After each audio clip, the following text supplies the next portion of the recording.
Study YouTube channel में स्वागत है दोस्तों। SSC MTS new pattern GK GS practice set 2023 हम इस वीडियो में लेके आए हैं, जो आप लोग के लिए काफ़ी महत्वपूर्ण साबित होने वाला है।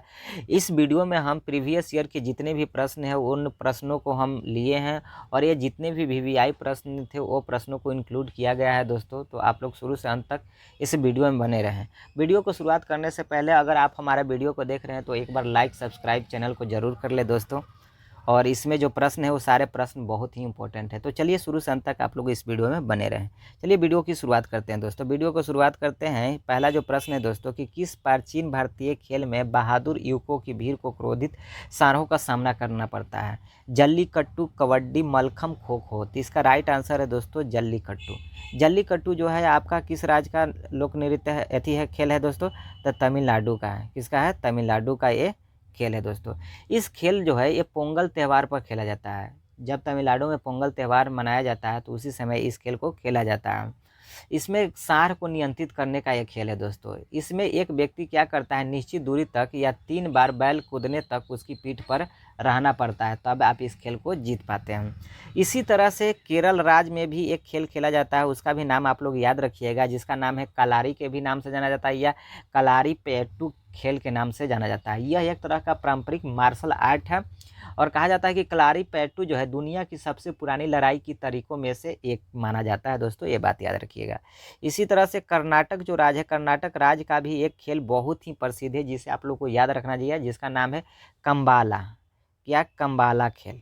कंबाला जो है आपका रेस या भैंस रेस भी कहा जाता है। यह भी एक पारंपरिक उस राज्य का खेल है और यह जो खेल है कीचड़ में आयोजित किया जाता है और यह खेल कर्नाटक के जो मंगलुरु है और उडुपी जो तटीय क्षेत्र है वहाँ पर काफ़ी लोकप्रिय है दोस्तों, याद रखिएगा। एक और राज्य है जहाँ का सबसे ज़्यादा खेल खेला जाता है, आंध्र प्रदेश। उस आंध्र प्रदेश में कबड्डी और खो खो जो है वो सबसे ज़्यादा खेल खेले जाते हैं, ये भी आप लोग याद रखिएगा। आइए अगले प्रश्न की ओर आते हैं। अगला जो प्रश्न है दोस्तों कि 2011 की जनगणना के अनुसार भारत की महिला साक्षरता दर क्या है?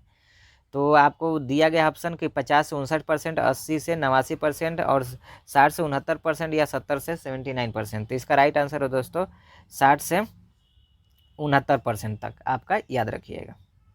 अब बात करते हैं कि भारत का जो अभी वर्तमान में 2011 की जनगणना के अनुसार साक्षरता दर कितना है। तो भारत की अगर साक्षरता दर की अगर बात किया जाए तो आपका 74.04% है दोस्तों।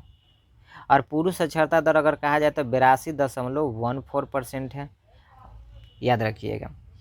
अब बात करते हैं कि भारत के जनगणना जो 2011 हुआ था उसके अनुसार सबसे कम साक्षरता दर वाला राज्य कौन सा है? तो वो राज्य है आपका दोस्तों बिहार। कौन है? बिहार, जहाँ पर सबसे कम साक्षरता दर है आपका 63.82%। और सबसे ज़्यादा साक्षरता वाला राज्य जो है वो है दोस्तों केरल। कौन सा है? केरल। और केरल की अगर बात किया जाए तो वहाँ सबसे ज़्यादा साक्षरता दर है दोस्तों, सबसे ज़्यादा अगर बात किया जाए तो कितना है? तो 94% है। कितना परसेंट है? 94%। और पुरुष साक्षरता दर वहाँ 96.11% है और महिला साक्षरता दर है 92.07% है। और एक राज्य है जो गोवा है, तो गोवा साक्षरता दर में चौथे नंबर पर है दोस्तों, ये भी आप लोग याद रखिएगा। आइए अगले प्रश्न की ओर आते हैं। अगला जो प्रश्न है कि 2021 में प्राप्त जानकारी के अनुसार दुनिया का एकमात्र ऐसा कौन सा देश है जहां बाघ और शेर दोनों पाए जाते हैं? तो यहाँ आपको दक्षिण अफ्रीका, मैक्सिको, तांजानिया या भारत? इसका राइट आंसर है दोस्तों भारत। भारत में अभी तक अगर बाघों की अनुमानित संख्या बताया जाए तो 2967 है दोस्तों, याद रखिएगा। आइए अगले प्रश्न की ओर आते हैं। पंडित हरिप्रसाद चौरसिया एक प्रसिद्ध हैं तबला वादक, सितार वादक, गायक या बांसुरी वादक? तो इसका राइट आंसर है बांसुरी।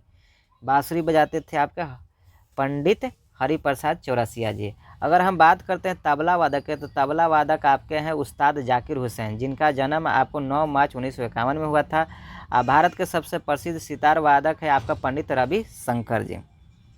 आइए अगले प्रश्न की ओर आते हैं। अगला जो प्रश्न है दोस्तों कि भारतीय राष्ट्रीय कांग्रेस का अध्यक्ष बनने वाली भारत की महिला थी आशा लता सेन, सरोजिनी नायडू, सुचेता कृपलानी या अरुणा आसफ अली? तो इसका राइट आंसर है दोस्तों आपका सरोजिनी नायडू। अगर सरोजिनी नायडू ये जब बनी थी भारतीय राष्ट्रीय कांग्रेस का जो अध्यक्ष 1925 के कानपुर अधिवेशन में, किस में बनी थी? कानपुर अधिवेशन में ये बने थे।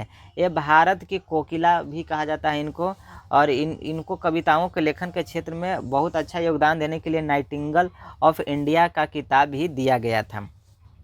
और ये भी कहा जाता है कि भारत का पहला जो गवर्नर बनी थी यही सरोजिनी नायडू जी बनी थी, क्योंकि 1947 में संयुक्त प्रांत का इनको गवर्नर भी बनाया गया था।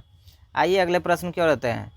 संसद का सत्र से शुरू होता है दोस्तों प्रश्नकाल, शून्यकाल या ध्यान आकर्षण प्रस्ताव या अवकाश से। तो आप लोग को बता दें इसका सही आंसर है प्रश्नकाल से। एक खगोलीय इकाई और एक पार्सेक मात्रक है द्रव्यमान का, लंबाई का, धारा का, आयतन का। तो इसका राइट आंसर है दोस्तों लंबाई का। किसका मात्रक है? लंबाई का मात्रक है। आइए अगले प्रश्न की ओर आते हैं। अगला जो प्रश्न है कि निम्नलिखित में से भारत की भूमि सीमा किस देश के साथ नहीं लगती है? बांग्लादेश, श्रीलंका, म्यांमार या चाइना। तो इसका राइट आंसर है दोस्तों श्रीलंका। श्रीलंका के साथ भूमि सीमा नहीं लगती है, लेकिन जलीय सीमा लगती है। जो आपका श्रीलंका है उसके साथ जलीय सीमा भारत का लगता है, बट भूमि सीमा नहीं लगता है, याद रखिएगा। आइए अगले प्रश्न की ओर आते हैं। अगला जो प्रश्न है दोस्तों कि निम्नलिखित में से किसने मोहम्मदन एंग्लो ओरिएंटल कॉलेज की स्थापना की थी? श्री अरबिंदो, सर सैयद अहमद खां या मोहम्मद अली जिन्ना या खान अब्दुल गफ्फार खान। तो इसका राइट आंसर है दोस्तों option number B, sir Syed Ahmad Khan ने मोहम्मदन एंग्लो ओरिएंटल कॉलेज की स्थापना किए थे। आइए अगले प्रश्न की ओर आते हैं। अगला जो प्रश्न है कि कुचिपुड़ी भारतीय राज्य का शास्त्रीय नृत्य है? केरल का, आंध्र प्रदेश का, कर्नाटक या तमिलनाडु का। तो इसका राइट आंसर है दोस्तों आंध्र प्रदेश का। कुचिपुड़ी किस राज्य का लोक शास्त्रीय नृत्य है? तो आंध्र प्रदेश का, याद रखिएगा। अगर केरल का शास्त्रीय नृत्य की बात किया जाए तो कथकली है, और तमिलनाडु का आप लोग जानते हैं भरतनाट्यम आपका तमिलनाडु का है, याद रखें। चलिए अगले प्रश्न की ओर आता है। अगला जो प्रश्न है कि अन्ना कैरेनिना के लेखक कौन है? लियो टॉल्स्टॉय, जॉर्ज एलियटन या एम फोस्टर या ग्रेवियन गार्सिया मार्केज। तो इसका राइट आंसर है दोस्तों लियो टॉल्स्टॉय। लियो टॉल्स्टॉय अन्ना कैरेनिना के लेखक हैं। आइए अगले प्रश्न की ओर आते हैं। अगला जो प्रश्न है कि आईपीएल की शुरुआत किस वर्ष हुई थी? 2010, 2008, 2009, 2007। इसका राइट आंसर है दोस्तों 2008 में आईपीएल की शुरुआत हुई थी। अगर बात किया जाए कि आईपीएल जो सीरीज है वो सबसे ज़्यादा कौन सा राज्य जीता है, तो वो आपका है मुंबई इंडियंस। मुंबई इंडियंस आपकी 5 बार इस ट्रॉफी को जीत चुका है। उसके बाद आता है चेन्नई का। चेन्नई आपका 4 बार जीता है, तो ये भी आप लोग याद रखिएगा। चलिए अगले प्रश्न की ओर आते हैं। अगला जो प्रश्न है दोस्तों कि 1526 में बाबर ने दिल्ली के सुल्तान इब्राहिम लोदी को हराया और दिल्ली और आगरा पर कब्जा कर लिया। पानीपत, मालवा, लाहौर या मथुरा। तो इसका राइट आंसर है दोस्तों आपका पानीपत है। पानीपत पर जो इब्राहिम लोदी और बाबर के बीच जो पहला पानीपत का युद्ध हुआ था वो पानीपत जो हरियाणा में पड़ता है वहाँ ही हुआ था। अगर बात किया जाए बाबर का, तो बाबर का जन्म 1483 ईस्वी फरगाना में हुआ था दोस्तों। और बाबर ने 1526 में तो पानीपत का युद्ध लड़ा, और 1527 में एक खानवा का युद्ध लड़ा, और 1528 में चंदेरी का युद्ध लड़ा, और 1529 में घाघरा के युद्ध लड़ा। और बात करें तो 1530 ईस्वी में इसकी मृत्यु हो जाती है। और बाबर का जो मकबरा है दोस्तों वो काबुल में है, क्योंकि इसे काबुल बहुत ही पसंद था। और बात किया जाए तो बाबर ही वो था जो सबसे पहले भारत में तोप का इस्तेमाल किया था। और ये तोपों की जो थी युद्ध में ये जो एक विधि अपनाया था लड़ने का, उसका नाम था तुगलकमा विधि। ये भी आप लोग याद रखिएगा। आइए अगले प्रश्न की ओर आते हैं। अगला जो प्रश्न है दोस्तों कि निम्नलिखित में से किस कोशिकांग को कोशिका की आत्मघाती थैली के रूप में भी जाना जाता है?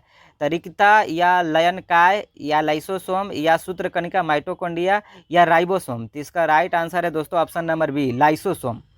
लयनकाय को आत्महत्या की थैली कहा जाता है। तो चलिए ये प्रश्न थे दोस्तों जो आपके प्रीवियस ईयर एमटीएस में आए हुए सारे प्रश्न थे। अगर ये वीडियो आप लोग को अच्छा लगा है तो चैनल को सब्सक्राइब जरूर करें और वीडियो को लाइक करें और अपने दोस्तों के बीच शेयर कीजिए। तब तक के लिए थैंक यू। जय हिंद, वंदे मातरम।